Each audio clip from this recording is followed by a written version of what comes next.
Bismillah ar-Rahman ar-Rahim. Let us continue with our tafsir of Surah Al-Imraan, and we are on ayah number 33.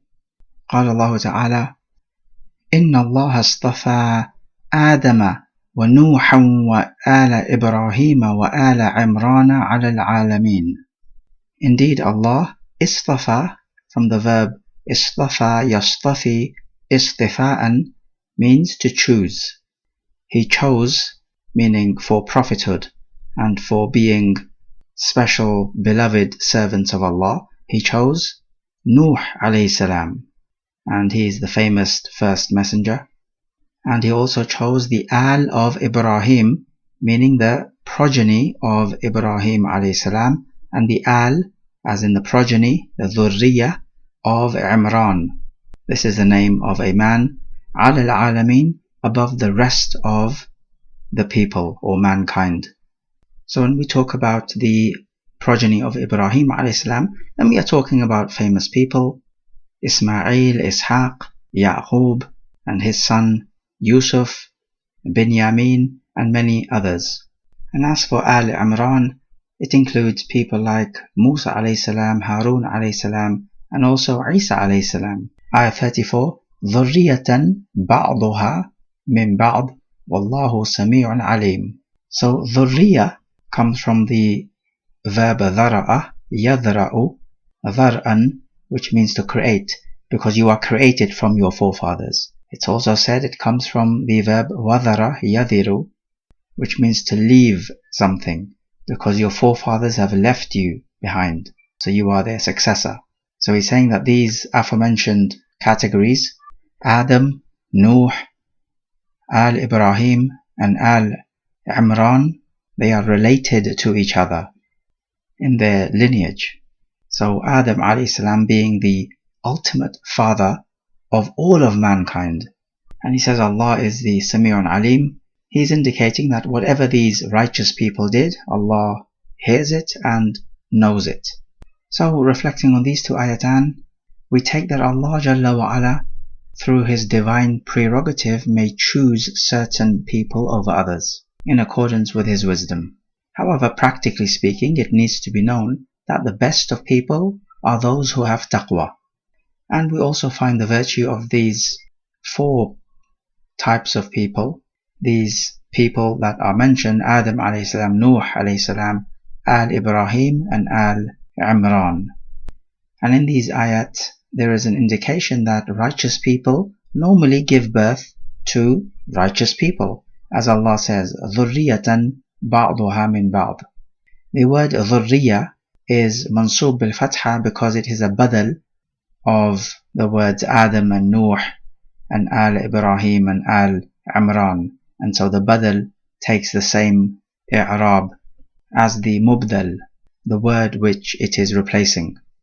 And we also pick up two names of Allah, Samir and Alim, along with their attributes which are uniquely befitting to Allah and his divine nature. Ayah 35. إِذْ قَالَتِ امْرَأَةُ عِمْرَانَ رَبِّ إِنِّي نَذَرْتُ لَكَ مَا فِي بَطْنِي مُحَرَّرًا فَتَقَبَّلْ مِنِّي إِنَّكَ أَنْتَ السَّمِيعُ الْعَلِيمُ. وَإِذْ بمعنى أذكر, make mention. So make mention of when the Imra'ah, the wife of Imran, Imran being the same Imran referred to two ayat back. So when his wife said, O Rabbi, my Rabb, so she's calling out to Allah Jalla wa Ala, Inni nadartu, indeed I make a nadhr, which means a vow, which means to obligate something on yourself. Laka, for you, ma fi batni, what is in my belly. She was pregnant and expecting to give birth. In our Sharia, making a vow, a nadhr, is not recommended. It is makruh, but if it is made, it needs to be followed up if it is an act of ibadah. Muharraran, from harrara, yuharriru, tahriran, normally it means to make something free, or to emancipate, or to liberate.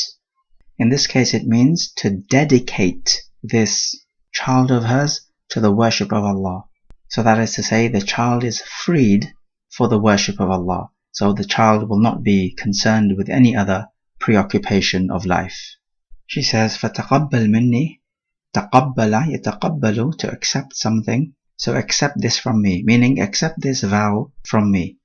إِنَّكَ أَنْتَ السَّمِيعُ الْعَلِيمُ. That's clear. So reflecting on this particular ayah, we may take that even people back then used to make a vow. Like we said before, we ought not to be making any vows. But if one does make a vow, they must fulfill it. We take that when you're making dua, you should call out using the word Rabb, because only a Rabb can truly answer your dua.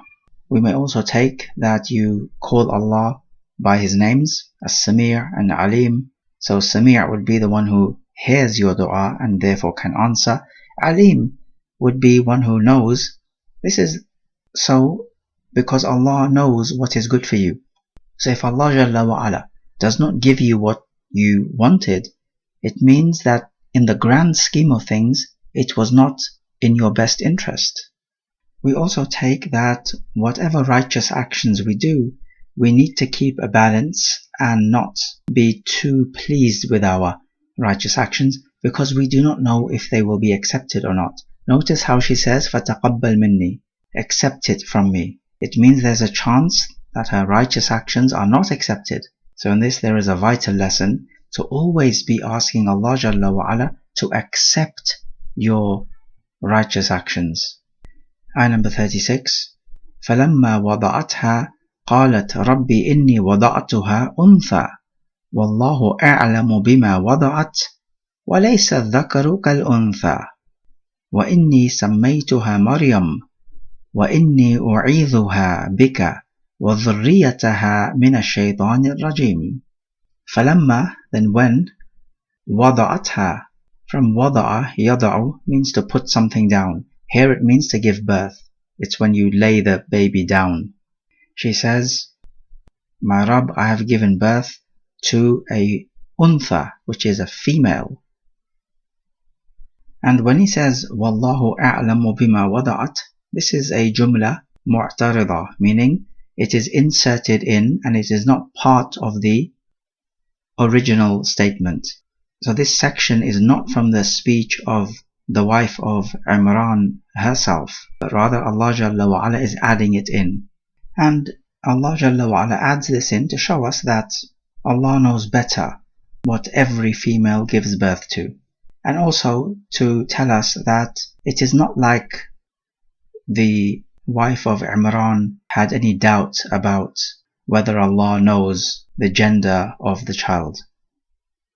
And then the ayah says, وَلَيْسَ الذَّكَرُ كَالْأُنْثَى, the male is not like the female. This section may well have been the statement of the mother of Maryam, or it may be the statement of Allah. Both are possible. But the point is that the male is not like the female, in that the male is more suited to be the custodian of a masjid, not the female, because the male is stronger. He's able to do the job more effectively. And then besides, many men frequent the places of worship, and for a woman to be mixing in with the men is, of course, inappropriate. So this job is better suited for the male. However, she gave birth to a female, so this was the worry. In this statement, there is a qalb, something which is turned around. It ought to have been وَلَيْسَ الْأُنْثَى كَالذَّكَرِ, because the inferior gets mentioned first and the superior gets mentioned second. But in this ayah it is the other way around. Now this qalb may be unusual, but it does exist. Even in pre-Islamic poetry we find examples of this qalb, of this turning around, meaning reversing the order. So it does happen, and this ayah does not mean to say that the female is superior to the male, rather the opposite way around. And she says, I have named her Maryam. This is a famous girl's name even to this day. She says, and indeed I u'idhuha, from a'adha yu'idhu, to put someone in protection, bika, with you, meaning I put her in your protection, wa dhurriyataha, and her progeny. Protection from what? Min ash-shaytan rajim, from ash-shaytan, that's a key word we spoke about before, and ar-rajim, from rajama, to stone. Rajim is one who is stoned. but it means one who is banished, as if to say he is stoned away. So from this ayah, we learn of the vital lesson that you make dua for your children, and that you seek Allah's protection for your children from the shaitan. We also take that the male generally is superior to the female when it comes to workload, due to the statement وَلَيْسَ الذَّكَرُ كَالْأُنْثَى. So this is to say that the male is superior to the female. He can take on much more of a workload. We may also take that the mother can name the child, even though the child officially belongs to the father. But if it is okay with the father, the mother can name the child, and that is not a problem. We find that Allah Jalla wa Ala knows best what the woman will give birth to, and that we are to submit to the decree of Allah whether we are given a female or a male as a child. We can also take the great blessing of being born to righteous people. People think that being born to rich parents is a desirable thing, because then you're born into a rich household and you have it easy. Such people have no idea. Rather, the real blessing is to be born to righteous parents who will raise you in a righteous way. Just like you see here, Maryam being born to righteous parents. And all these other prophets were born to prophets. They were progenies of each other. Being born to kuffar parents does not mean that you cannot be guided, but it does mean that you have a few more hoops to jump through. However, the reward is also greater. هذا والله أعلم.